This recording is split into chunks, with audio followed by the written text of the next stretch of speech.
Hello dear students. आज हम चर्चा करेंगे बीसीए फर्स्ट सेम के सिलेबस पर, हिंदी सिलेबस, जिसमें है लॉकडाउन। लॉकडाउन जो धन्य कुमार जिनपाल बिराजदार जी की रचना है। इस संग्रह में, आपके इस सिलेबस में 10 कहानियाँ हैं अलग अलग, मतलब लॉकडाउन पर ही हैं कि कैसे जो कुछ चीज़ें तो हमने हमने अधिकतर सब चीज़ें देखी हैं, भोगी हैं, उन्हीं को ही धन्य कुमार जी ने अपने इस संग्रह में लिया है। तो अब फर्स्ट जो है लॉकडाउन, लॉकडाउन में है कि एक मज़दूर की स्थिति बताई है कि मज़दूर कैसे अभी रोज़ की रोजी रोटी के लिए वह काम करता है, और जब लॉकडाउन लगा तो उसकी स्थिति कैसी हुई, वह कैसे घर जाना चाहता था पर रास्ते में क्या हुआ। हमने कई चीज़ें देखी हैं, भोगी हैं, सब हमें अधिकतर सब चीज़ें इसमें पता हैं, तो आपको वैसे भी ये इंटरेस्टिंग ही लगेगा। और इसमें अब फर्स्ट जो है इसमें बताया है कहाँ से शुरू किया है, 22 मार्च से ही, जिस दिन ताली बजाने या थाली बजाने का आदेश दिया गया था। सब लोग अपने घरों में ताली थाली बजा रहे थे, बाहर भी आए थे कुछ लोग, और फोटो अगले दिन उन सब का डीपी भी यही था, ताली और थाली बजाने का। तो वो कहते हैं ये तो 22 मार्च जनता कर्फ्यू, और जनता कर्फ्यू के अगले दिन ही क्या पता था कि 20 दिन का लॉकडाउन हो जाएगा। तो 20 दिन किसी को भी कर्फ्यू लगाया था, किसी को भी घर से बाहर जाने की अनुमति नहीं थी। तो अब उस स्थिति में लोगों की हालत कैसी थी, तो एक मज़दूर के द्वारा बताया है कि एक मज़दूर जब अपना, अब उसको काम से भी निकाल दिया था, मतलब काम से छुट्टी दे दी थी अभी, क्योंकि अभी कुछ काम तो हो नहीं सकता है। तो मज़दूर अपने, अब सब जो कहाँ से आए हुए थे, गांव से आए हुए थे, गांव से आए हुए लोग शहरों में काम कर रहे थे। पर अब जब पता है कि 20 दिन उनके पास कुछ काम नहीं करना है, तो वे अपने गांवों की ओर दौड़ने लगी। अब कैसे जाएंगे, ना बस है ना रेल है, तो कुछ ने सोचा कि चलो पैदल ही चलते हैं। तो पैदल जा रहे हैं, तो अभी उनमें क्या क्या उन्हें तकलीफ़ें आई। अभी कई लोग क्या करते थे, बीच में मालगाड़ी जो राशन लेकर इधर से उधर जाती थी उसमें चढ़ जाते थे, या दूध के टैंकर आते थे तो उसमें चढ़ जाते थे। पर प्रशासन की व्यवस्था कैसी थी कि कोई भी घर से बाहर ना निकले। पर अब क्योंकि क्या है कि अगर कुछ लोग, अगर इनमें से कुछ 2-3 लोग भी अगर संक्रमित हुए तो वो रोग कितना बढ़ जाएगा, आगे आगे संक्रमण फैलता जाएगा। अभी तो समझो अगर ये शहर में है तो अगर गांव वालों को भी संक्रमित करेंगे, तो सबको जहां थे वहीं पर रहने की हिदायत दी गई थी। तो बस वो कहते हैं कि व्यापारिक व्यवस्थाएं तो बंद हो गई थी, और प्रवासी मजदूर लॉकडाउन के कारण रोजगार भी नहीं, तो अब रुक कर क्या करते। तो कितने लोग उनके साथ हो गए, कौन कोई जो पढ़ने के लिए आए थे वो, फिर कुछ लोग जो सब लोग, जब अब देखो सब्जी बेचने वाले, या कुछ काम बूट पॉलिश करने वाले, या बड़े बड़े मॉल में काम करने वाले, होटल में काम करने वाले, अब उनके पास कोई काम ही नहीं था क्योंकि सब बंद हो गया था। तो सब लोग जाने जाते हैं, तो ये सोचते हैं, मतलब मजदूर के द्वारा बताया है ना, तो वो सोचता है कि शायद मुंबई मुंबई शहर हम लोग ही चला रहे हैं, क्योंकि सब लोग हैं वहाँ पर, बूट पॉलिश करने वाले और मॉल में काम करने वाले सबके। तो वो कहते हैं कि ऐसा लग रहा है बर्तन मांजने वाले, जो भी काम काम जो करते हैं घरों में, वो भी गांव से ही आए रहते हैं। तो वो कहते हैं कि शायद शहरों को ये गांव वाले लोग ही चला रहे हैं। तो अब इसमें मज़दूर, जो मज़दूर है उसकी पत्नी का नाम है जगदेवी, और उसका एक बेटा है मुन्ना। तो अब उसके बारे में बताया कि जगदेवी वो घरों में काम करती थी। अब कितने बहुत सारे घरों में, 10-12 घरों में काम करती थी। तो उसकी मेम साहब ने, जिसने उसे फ़ोन ला कर दिया था, तो उसने कहा कि तुम फ़ोन यहीं रख जाना, दूसरे घरों में गए तो फिर फ़ोन को संक्रमित करके आई तो मुश्किल होगी।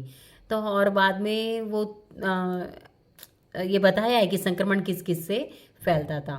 अब सब लोगों ने काम करवाना भी बंद कर दिया था। 2-3 घरों में अब वह काम करती थी। अब 2-3 घरों में भी काम किया, उसके बाद वो जो ये कपड़े धोने का, बर्तन मांजने का काम करती थी। पर अब कई लोगों को संदेह हुआ ना, तो कई लोगों ने काम छुड़वा ही दिया। तो कई लोगों के मन में संदेह के कारण कई लोगों ने काम छुड़वा दिया था। और अब बाद में मेम साहब ने भी कह दिया जब मैं बुलाऊं तभी आना। तो अब उसका काम तो छूट गया था। और अब वो कहते हैं कि और घर में बैठे बैठे अब क्या हो रहा था कि कोई कहता है कि बदन दर्द हो रहा है। तो दूसरे लोग, एक पड़ोसी सुनता है तो वो कहता है हाँ तो बाहर जाओ, बदन दर्द सब तुम्हारी मालिश और सब हो जाएगी। क्यों कहा गया ये? क्योंकि बाहर पुलिस डंडे बरसा रहे थे, क्योंकि जो भी बाहर आ रहा था। तो सब हंसते हैं। और उसके बाद अब देखो ऐसे समय में लोगों ने क्या किया। अब जो दुकान वाले, किराने वाले थे, उन्होंने तो 2-2 महीने का स्टॉक भर कर रख लिया और फिर उसे ज़्यादा बड़े दामों पर बेचते थे। पर जो रोज़ की रोटी खाने वाला मज़दूर है वो क्या करेगा?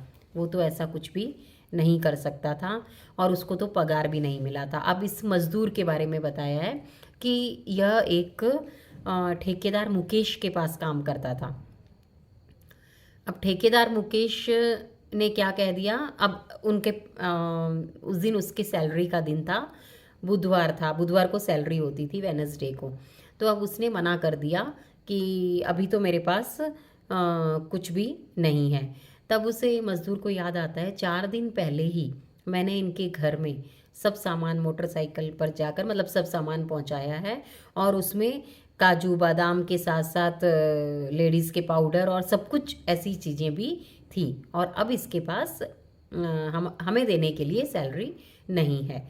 और उसके बाद वो सोचता है कि इतना काम करते तो हम हैं, ये तो ठेकेदार तो कुछ भी नहीं करता, सिर्फ कॉन्ट्रैक्ट लेता है, पर काम सब मजदूर करते हैं,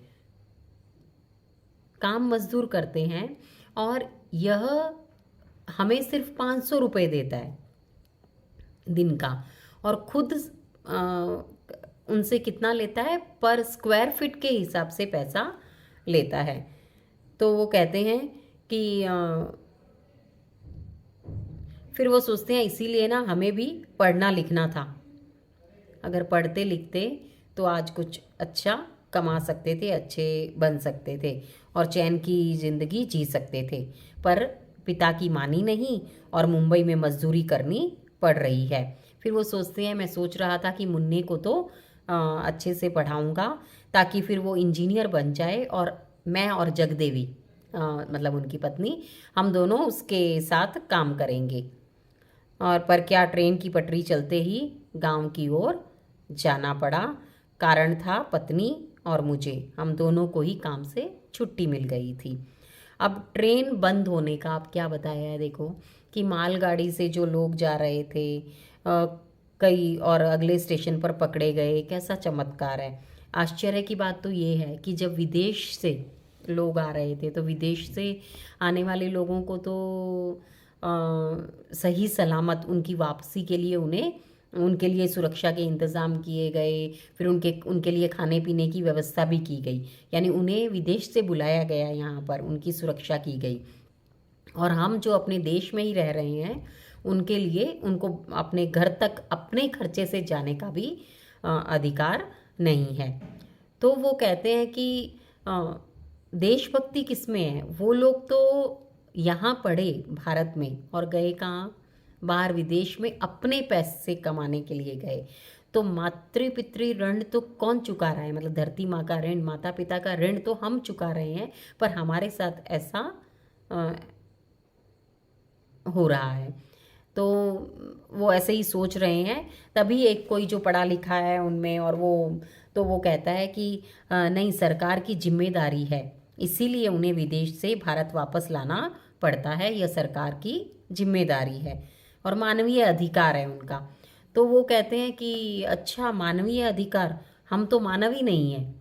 मुझे कभी कभी दोनों की बातें सच लगती। वो कहते हैं आखिर मैंने ही घरवाली को शांत रहने के लिए कहा था और पटरी की पैदल यात्रा जारी की थी, पर अचानक पीछे से जोर से सीटी बजी और घबराए हुए हम देखा तो मालगाड़ी आ रही थी, वो वही राशन जो लेकर जाती थी। एक दो नहीं, लगभग 70-80 लोग थे वहाँ उसमें। और बाकी और महानगरों की बात तो अलग थी, मतलब पकड़े गए जो उसमें मालगाड़ी में थे ना, तो वो लोग पकड़े गए। कोई दूध के टैंकर में थे वो पकड़े गए और अस्पतालों में भर्ती करवा दिए गए। उन्हें कई गांवों में स्कूल और अस्पतालों में भर्ती तो करवा दिया, और सब अलग अलग कमरे में 150 किलो 150 मतलब 1.5-2 मीटर की दूरी पर थे। तो अब हमारी ओर जान जोखिम डालकर कई डॉक्टर कोरोना संक्रमित मरीजों की सेवा भी कर रहे थे। और आपस में, अब वो कहते हैं, युवक बातचीत कर रहे थे। उनसे पता चला कि कोरोना एक वैश्विक महामारी है। तब उन्हें याद आता है कि प्लेग की बीमारी हमने सुनी थी कि लोग उसमें कीड़े मकोड़ों की तरह मर रहे थे। तो अब इसमें यही है कि हम कैसे पहुँचें, मतलब पहुँचने का कोई साधन ही नहीं था। और जो भी जा रहे थे वो रास्ते में तो पकड़े जा रहे थे, पर वो भी क्या करते पुलिस वाले भी, क्योंकि वो देश की रक्षा के लिए ही यह सब काम कर रहे थे। अब इसमें आगे बताया है कि बार बार हमें हिदायत दी जाती थी कि बार बार हाथ धो, सैनिटाइज़र लगाओ। तो अंतर्राष्ट्रीय हवाई अड्डे से जो भी वो लोग आ रहे थे उनको भी बार बार ये हिदायत दी जा रही थी।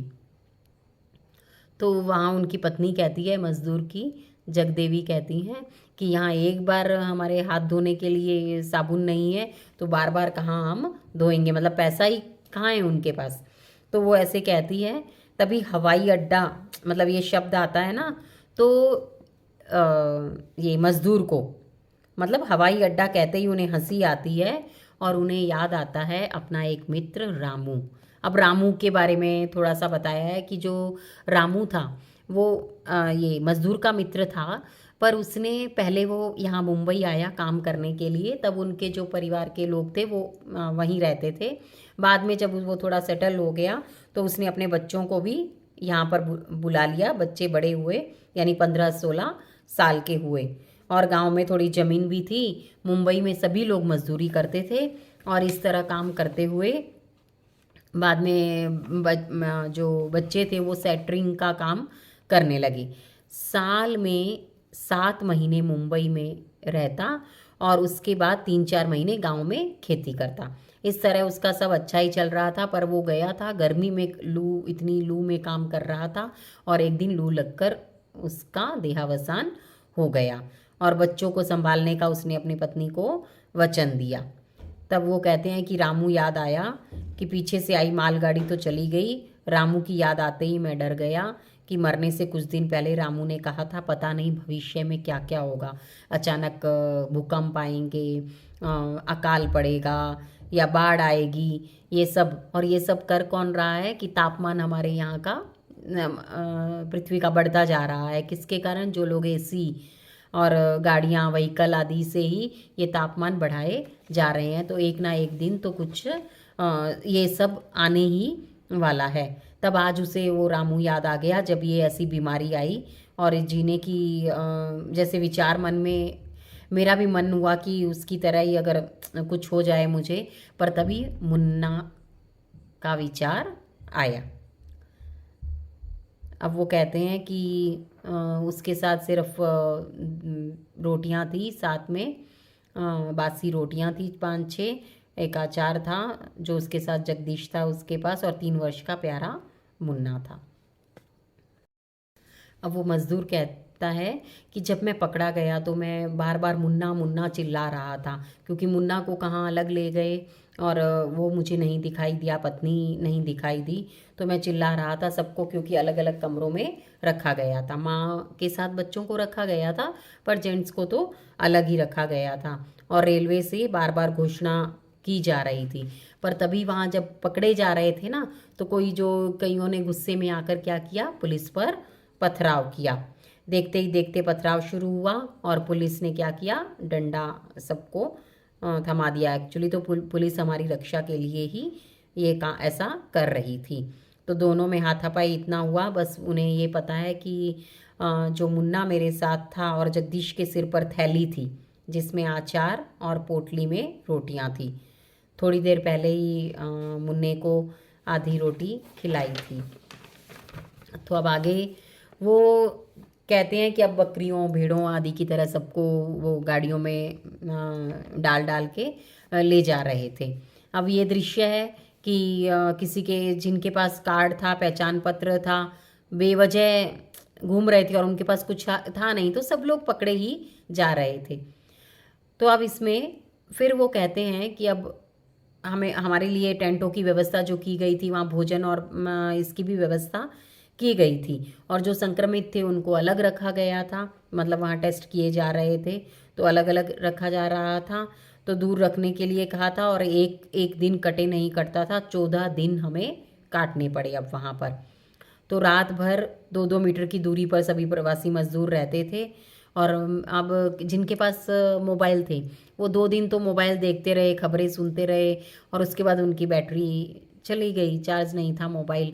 तो उसमें वो ये मज़दूर कहते हैं अच्छा हुआ कि चली गई, नहीं तो वो मृतकों की संख्या ये सब सुन सुन के और डर बढ़ता जा रहा था। वो कहते हैं, और फिर वो चीन के इसमें बताया है कि चीन ने ही ये सब जिसके कारण ये बीमारी फैली, पर दूसरे लोगों का, अमेरिका जैसे ये लोग भी एकदम हताश हो गए थे। इंग्लैंड, अमेरिका जैसे कुछ लोग वही जब उस पर काबू नहीं पा रहे थे, तो हमारे भारत के पास कितनी चिकित्सा व्यवस्था है उस पर उन्हें मतलब सोचनीय विषय हो गया था ना सबके लिए। अब चर्चा बार बार मेरा उनका एक ही पूछना रहता था, मेरी जगदेवी और मुन्ना कहाँ है। तो अब वो सब कहते थे कि जगदेवी दूसरे रूम में होगी, उनके पास मुन्ना होगा, पर कुछ पता नहीं चल रहा था। अब लोग आपस में ऐसे ही बात कर रहे हैं कि मांसाहार खाने वालों में यह रोग होता है, देखो हम तो शाकाहारी हैं तो यह रोग हमें नहीं हो सकता, और ऐसे ऐसे अपने अपने धर्म का, और ऐसे ही अब क्या चर्चा, हम लोग भी चर्चा करते थे ना लॉकडाउन में कि अरे किसके कारण हुआ होगा, क्या है, अब किससे बढ़ेगा ऐसा। तो कोई बोलता था कि इम्यूनिटी नहीं रहती है जिनमें, उनमें फिर ये रोग जल्दी से पकड़ लेता है। तो ऐसी सब चर्चा की विषय चल रहे थे, धर्म पर भी चल रहे थे। तो कोई धर्म जाति भाषा पर, वो कहते हैं कि धर्म जाति भाषा ऊंच नीच इसमें तो कोई भी अलग नहीं था, उसके लिए तो कोरोना के लिए तो सब समान थे, किसी को भी हो सकता था। फिर वो बात फिर पूछते हैं, मुन्ना, मेरा मुन्ना और जगदेवी कहाँ हैं, ऐसा नहीं हो सकता। प्रलाप सुनते ही नर्स आई और उसने इंजेक्शन लगाया। टीवी पर फिर से वो देख रहे हैं दृश्य, सब क्या क्या हो रहा है। और फिर अब लोगों ने भी क्या कर लिया था वहाँ पे कि अब इसमें ये बताया है कि लोग रिश्वतखोरी, कालाबाजारी बढ़ती जा रही थी। कुछ लोग ये भी थे कि मानव धर्म निभा रहे थे, सेवा कर रहे थे, पर कुछ लोग इसमें क्या कर रहे थे कि ये पैसा कमाने के लिए लोगों ने मतलब दया ही नहीं थी। अब कई मजदूर, कई किसान भी जो कमा रहे थे, जो अपने सब्जी बेचने थे, तो अब मार्केट ही नहीं मिल रहा था, तो वो खुद ही अपने हिसाब से थोड़ा बेच कर जाते थे। कई बार तो उनको पैसा पूरा नहीं मिलता था, इससे अच्छा तो वो दूसरे जिनको ज़रूरत है, दूसरे मज़दूरों को, प्रवासी मज़दूरों को, उनको दे जाते थे। तो इस तरह से कहीं सेवा भाव हो रहा था, तो कहीं लूटपाट भी मची हुई थी कि कालाबाजारी चल रही थी। 35 वाली शक्कर 50 रुपए में, 20 रुपए वाले प्याज 60 रुपए में। और कई वो पुलिस वालों ने भी ऐसा बताया था कि सैनिटाइज़र और ये सब अपने बॉक्स के बॉक्स अपने अंडर में ले लिए थे, तो जिससे वो भी कितने के थे कि होंगे 5-6 लाख रुपए के, ऐसा सब सुनने में खबरें आती रहती थी। तो दिन काटे नहीं कट रहे थे, पर देखते ही देखते एक दिन वो कहते हैं कि एक रोता हुआ बच्चा नर्स लेकर आई और उसने पूछा कि यह बालक किसका है, तो इसके परिचित का कोई पता जानता है क्या। तभी उन्होंने, वो सो रहे थे, मतलब दोपहर का समय था, तो देखा, चिल्लाया मुन्ना। ओ मुन्ना, मतलब वो दोपहर के समय जब बैठे थे तभी उन्होंने उस बच्चे को देखा, और देखते ही खुश हुए और कहा मुन्ना, ओ मुन्ना। मुन्ना नर्स की उंगली पकड़ मेरी ओर हंसकर इधर उधर आ रहा था। नर्स ने कहा, आज यह नेगेटिव पाया गया है, मतलब उसे इतने दिन कोरोना हुआ था, तो अब कोई रिस्क नहीं। उसके चेहरे पर एक विशेष मास्क भी था। फिर मैंने पूछा इसकी माँ कहाँ है, तो माँ का तो अभी पता नहीं चल सकता क्योंकि अभी लॉकडाउन है। और अंत में वो कहते हैं माँ तो मिली नहीं, और मैं और मुन्ना ही दोनों अकेले गांव गए। अब इसमें बीच में ये भी बताया था कि लोग जो कोरोना संक्रमित होते थे उन्हें प्लास्टिक के इसमें रैप किया जाता था, यानी संक्रमण फैले ना। तो अब इस लॉकडाउन में जो हमने देखा है वही धन्य कुमार जी ने इनको अपने जो जो उन्होंने देखा, उन्होंने जो फील किया, वो सब इस लॉकडाउन में उन्होंने डाला है। ऐसे हमारे 10 लेसन हैं, 10 स्टोरीज़ हैं, उन सब में अलग अलग है कि लॉकडाउन के समय किसको क्या हुआ, कौन सी स्टोरी अलग। फिर नेक्स्ट जो हम पढ़ेंगे वो अस्पताल के बारे में है कि डॉक्टर्स ने कैसे सेवा की। तो अब ये है लॉकडाउन में। अब इसमें से आपको अगर क्वेश्चन आएंगे तो एक है कि मज़दूर की स्थिति, मज़दूर कैसे भागे जब लॉकडाउन की सूचना मिली। और फिर जगदेवी के बारे में बताना है, तो जगदेवी क्या घर वालों बर्तन मांजती थी और कैसे काम करती थी, और फिर कैसे उसका काम छूट गया और वो लोग जब गांव जा रहे थे तो जगदेवी तो अंत तक मिली भी नहीं। फिर इसमें एक कहानी है रामू की, उसके मित्र, मजदूर के मित्र रामू की, कि वो कैसे अपनी लू के कारण मर गया था, पर हवाई अड्डा उसे कहते थे, हवाई अड्डा के नाम से उसे ऐसे ही सताते थे। और फिर ठेकेदार मुकेश के बारे में बताया है, जो मज़दूर ये जो है वो जिनके पास काम करता था, कि उन्होंने अपने घरों में तो भर रखा था पर इनको सैलरी नहीं दी। तो वही दर्द, जो लोगों के दर्द थे उस लॉकडाउन में, उसे इस कहानी में उतारा गया है, अलग अलग तरह से बताया गया है। और इसमें वही कैसे काला बाजारी, रिश्वतखोरी भी बढ़ रही थी, वो उसके बारे में बताया है। तो इस तरह से जो पुलिस प्रशासन कैसे सेवा कर रही थी वो भी है, और अंतर्राष्ट्रीय मतलब जो लोग बाहर गए थे उनको कैसे यहाँ सही सलामत लाया गया, उसके बारे में बताया। तो ये है फर्स्ट आपका लेसन, लॉकडाउन।